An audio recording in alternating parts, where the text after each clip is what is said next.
આજે તો બ્રેજડી ઉપર બરફ જમી ગયો ને ગયા પહેલગામમાં, જ્યાં થોડાક ટાઈમ પહેલા જ ગોળીબાર થયો હતો અને પછી બ્રેજડીને બરફમાં લઈ જઈને થોડોક બરફ ખાઈ લીધો.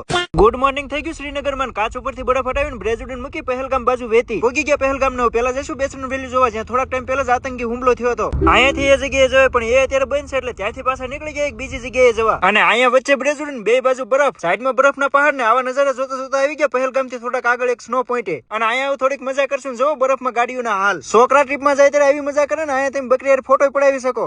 અહીંયા આવીને બધા બરફમાં ફોટા પડતા, પણ હું તો બરફ હારે રમવા માંડ્યો. અહીંનો બરફ નવો નકર હતો ને કટિયાએ થોડોક ભાઈબંધો હાટું ભરી લીધો. એ બધું તો ઠીક, ખાલી અહીંના નજારા જુઓ. ટાઈમ થઈ ગયો છે અહીંથી ખસકાવનો, કેમ કે ટાઈટ બહુ છે. તમે યાર ફોલો કરવાનું કેમ ભૂલી જાવ છો? 2026 માં તો 26 में तो दुनिया खत्म है. હવે દુનિયા ખતમ થઈને પેલા ફોલો કરીને શોકે કરાવો ને. અહીંની લાકડાની માછલી જોઈ લો. અને હા, આનો ફૂલ લોગ આપણે આ યુટ્યુબ ચેનલ માં આવી ગયો છે. થોડોક ટાઈમ કાઢીને જોઈ લેજો, બહુ મજા આવશે.